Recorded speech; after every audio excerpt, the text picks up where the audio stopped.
Hello, everybody. This is Neil, actor, musician, digital artist from Orlando, Florida, and welcome back to Trading the Journey, where I go over my trade for the day, what happened, why I went in, what I saw in the market structure, and anything else that might interest you. Um, Basically, this is just my a video um, journal that goes along with my trading journal that you saw in the intro video. So today's trade was on MNQ.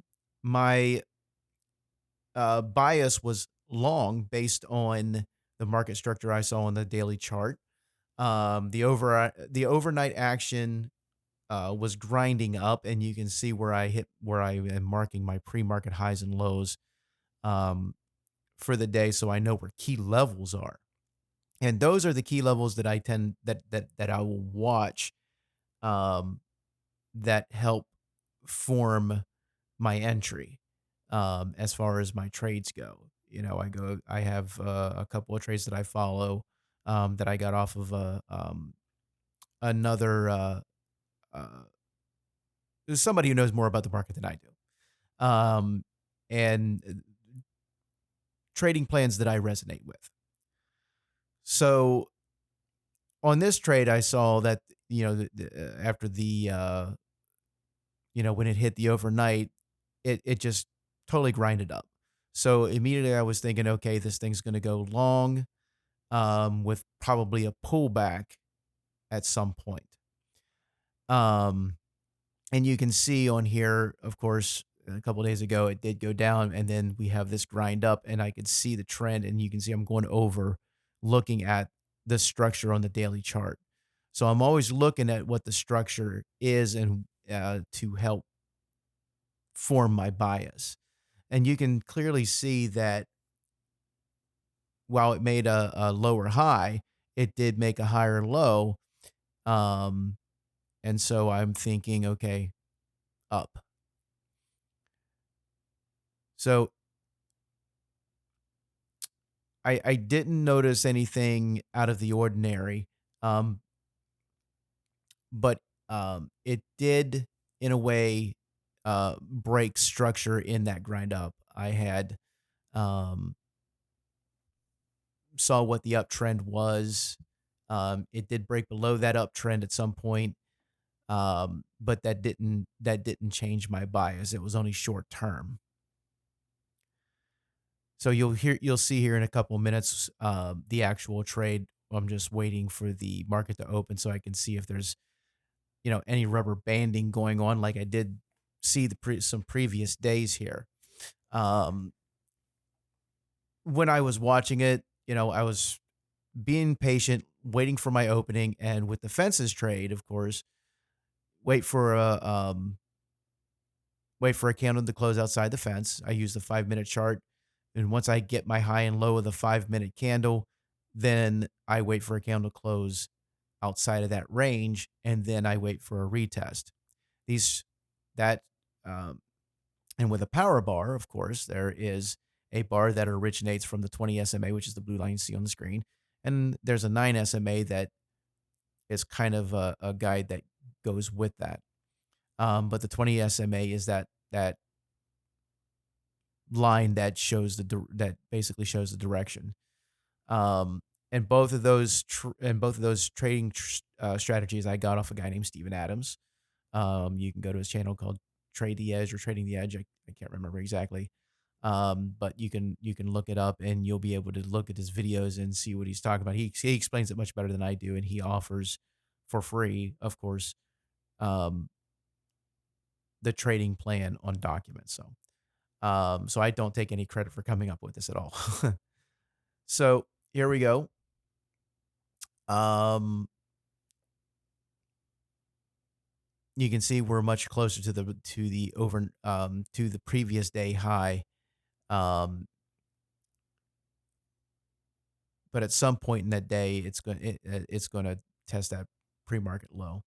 All right, so here we are. I got my lines drawn, that 50% default, but you can clearly see where it pulled back and grinded up. And here's where I got in. And I got in because of that bullish candle that you see there. My stop is below that candle where I got in on.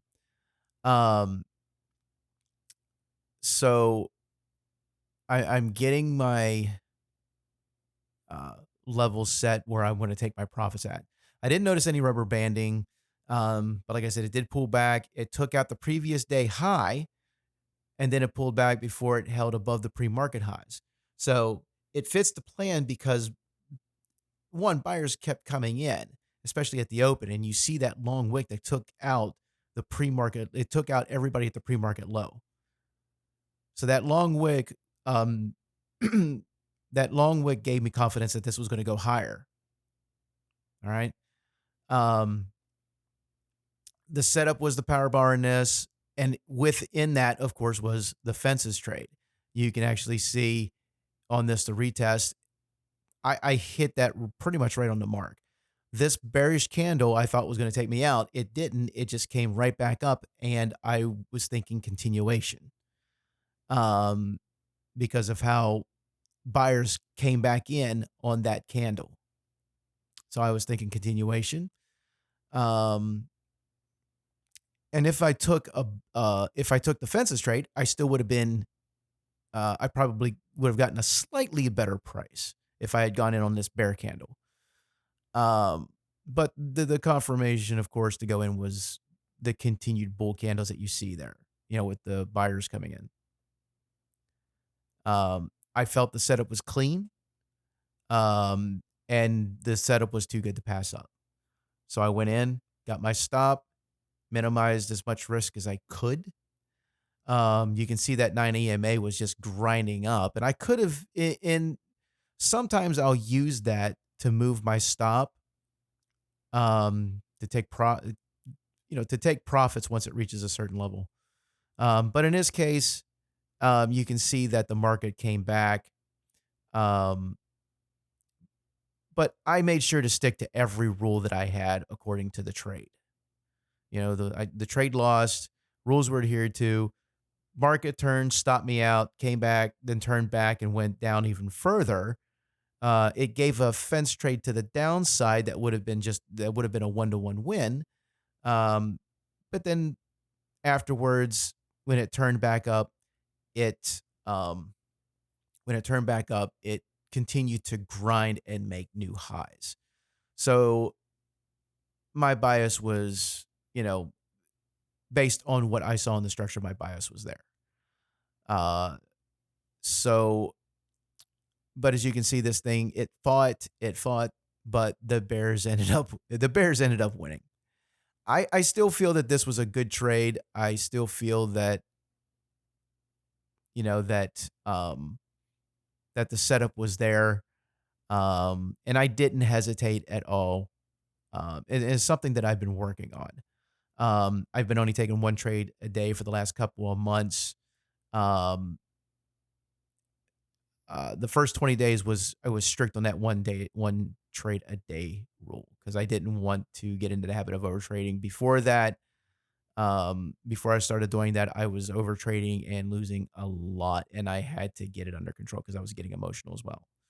Um, so this next phase, of course, I can take an extra trade if I want, as long as I follow the rules and the trade hit the expected 2-to-1 profit target.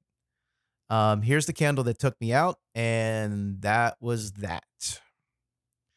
This candle, once it took me out, went back.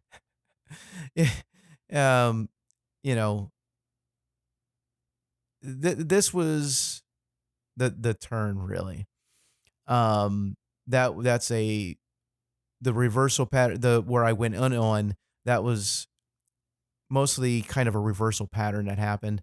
But this candle, yeah, this was what sealed the trade. So, all right. Thank you for tuning in. This is Neil with Trading the Journey. I hope you have a great day. It's a lovely day out here in Florida. It was raining. And hope to see you again. Have a wonderful day.